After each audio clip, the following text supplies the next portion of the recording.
السلام عليكم ورحمة الله وبركاته. قبل البداية شكرا لكم جميعا، لا تنسى الاشتراك في القناة وعمل لايك للفيديو وتعليق قد يحفزنا على الأداء كثيرا. أهم مباريات اليوم الأربعاء 28 نوفمبر 2024 في دوري أبطال أوروبا. المواجهة الأولى شتورم غراتس النمسا يواجه خيرونا إسبانيا. أما بالنسبة للقناة الناقلة بي إن سبور اتش دي 4. أما بالنسبة للمعلق محمد بركات. فيما يخص توقيت المباراة 6:45 فيما يخص المواجهة الثانية سالفينا زفيردا صربيا يواجه ريال مدريد. القناة الناقلة بي إن سبور اتش دي 3. بالنسبة لمعلق المباراة منتصر الأزهري.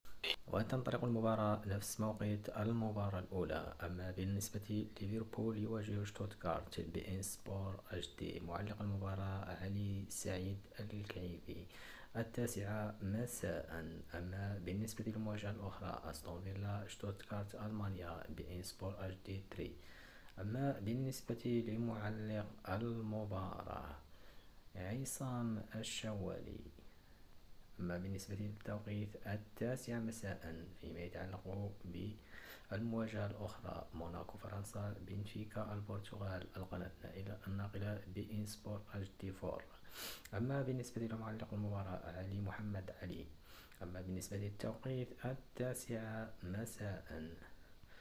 وفي مواجهة أخرى بين سيلتيك اسكتلندا وكلوب بروج بلجيكا. القناة الناقلة بإن سبور اتش دي 7.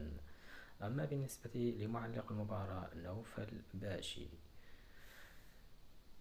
فيما يتعلق بالتوقيت نفس توقيت 9 مساء.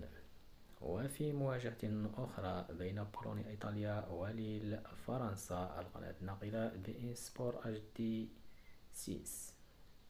معلق المباراة خليل البلوشي.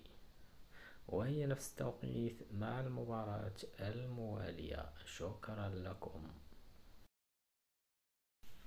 إذا وصلت إلى هنا لا تنسى الاشتراك في القناة، وهذا لطف منك عزيزي.